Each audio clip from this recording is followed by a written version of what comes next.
Sorry. ரொம்ப எரியுதா?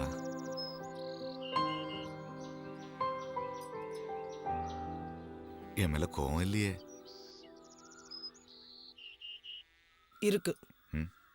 என்ன அடிச்சிட்டீங்களேங்கிற கோவம் இல்ல. ஆனா இப்படி நிதானம் இல்லாம இருக்கீங்களேன்னு தான் கோவமா இருக்கு. குழந்தை மேல பாசம் இருக்க வேண்டியதான். அதுக்கு நீ இப்படியா?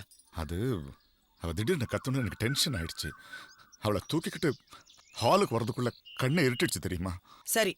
அப்படியே அவளுக்கு ஏதோ ஒண்ணு ஆயிருந்தாலும் இப்படிதான் முரட்டுத்தனமா தூக்கிட்டு ஓடுறதா? என்ன ஏதுன்னு விசாரிக்க மாட்டீங்களா? கரெக்ட் தான். என்னமோ தெரியல. அபிக்கு